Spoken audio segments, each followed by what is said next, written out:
Have you ever heard the saying that goes like this? How do you eat an elephant? One bite at a time. Or you could even say, how do you climb that big mountain? One step at a time.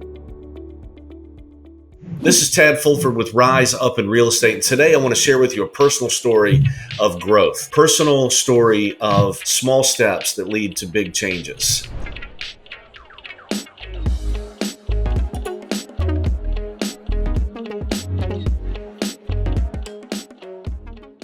So most of you know me a little bit through video. Some of you know me a little bit more personally. Well, I come across as a guy that has my whole act together, I think. People figure out that I am very routine oriented and I have a schedule that I follow and I do a pretty good job staying on top of most areas of my life. Like I'm a pretty good husband. I'm a pretty good father. I'm a pretty good business person. I'm a pretty good friend. I'm a pretty good worker. I carry my weight around the office and around the home. Now, am I perfect? Absolutely not. But in general, I'm on top of things. And I'm also hungry to learn, which means that I'm always willing to self-assess and work on what I need to work on in order to get better in those areas. But there's this one area that creeps up on me constantly that I can't seem to overcome. Like it's something that I'm turning 56 tomorrow, something that on my 40th birthday, I remember making a commitment to make it different 16 years ago. And now in my mind, I'm thinking, have I really done it? I really haven't. I want to share that area with you. And I'm going to share with you something that happened 3 or 4 months ago that seems to be a little bit of a breakthrough in order for maybe you to have a personal breakthrough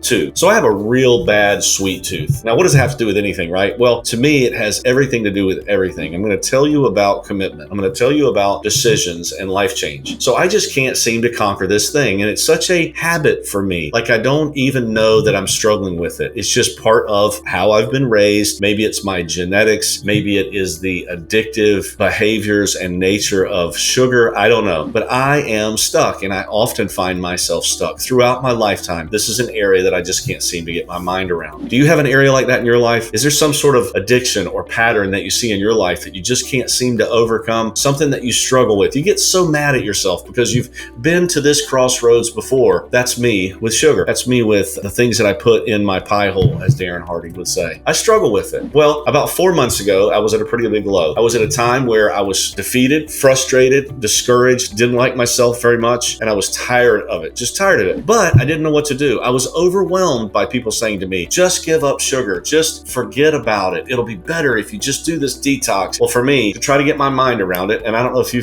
can relate to this, I just couldn't get my mind around this one problem. For me, was just too big. The mountain was too tall to climb. Do you have something like that in your life? For me, it was sugar. But about 4 months ago, when I was at my lowest point, I was fortunate to have my coaching call on a Wednesday afternoon. And my coach listened to me for 45 minutes, just moan and groan about this struggle in my life. And he asked me a question. He said, it seems like it's really overwhelming to you to try to overcome this issue, doesn't it? And I said, absolutely. I don't know what to do. I think I've tried it all. I've gone one extreme to the next and I just can't seem to conquer this. And he said to me this, I don't know that this will work, but let me suggest something and let's try it together. Find one thing in your list of things that you struggle with. Find one thing and let's conquer that. Let's take one thing away. Let's change one activity, one habit, and see what happens. Let me tell you, this breakthrough for me was incredible. For me, what I did was I gave up my morning, like 2 or 3 times a week habit of stopping at Dunkin' Donuts and getting a sweet coffee. I like cold brew and I would just load it up the best I could. And so I decided to myself, that was one, I made a list of things, but that was one thing that I felt like I could get my mind around. And what I did was I bought protein shakes, put them in my refrigerator to grab and go, and I grab one of those every morning, and that fills my stomach up and I don't go. And guess what? For a few months, I haven't done it. I haven't gone there. And guess what it did? Now it's given me confidence. And when I talked to my coach, he said, okay, now you've got that one thing. Do you feel like you've got it pretty well conquered? I said, yeah, but I bet it's lurking around every corner. He said, you're exactly right. But now do you have the energy to try one more little thing? And I said, I think I do. And I had already started thinking about this. See, that one breakthrough, that one little seeming insignificant change where I need to make maybe 20 changes, but I made that one change. It had already made me start thinking, what can I do next? Because I started feeling a little bit better. I started getting a little bit of confidence. I started changing a little bit the way that I look and felt. So I added another thing. I decided I'm going to cut out sweet drinks at meals. I'm just going to drink water, unsweet tea, maybe an occasional sweet tea once a week, because that's my favorite thing on the planet. But I'm going to cut out everything else. And you know what I have to do is I have to make schedule changes and habits and think through where I'm going or what I'm doing so that I don't do that next habit. And guess what's going to happen after I do that, I bet? Then the third thing I can change is this, because listen, I've got a list. So let me suggest something to you. Because this breakthrough has been significant for me, I want it to be significant significant for you too. Take these steps and see if you can have a breakthrough like I have. Number one, identify a mountain that you just can't climb, an elephant that you just can't seem to eat. And let's figure it out for yourself. You have to get in quiet and you have to identify it. Once you've identified that, I want you to do number two, make a list of all the bad habits that you do in order to lead yourself to that problem. All of the little things that take you and make that mountain so insurmountable, list them all down. And then the third thing I want you to do is I want you to identify only one of that whole list and commit to eradicating it from your schedule, from your life. Take one thing out and commit to it for a period of time. I don't know how long the period of time will be, but for a few weeks, months, whatever it might be, get rid of that one thing and watch what happens. That breakthrough for you will lead you to another one. You can go back to your list and find it, and then you can join with me in taking out those steps in order to climb that mountain one step at a time. This is Tad Fulford with Rise Up in Real Estate, and I hope my breakthrough this week helps you break through and helps you rise up.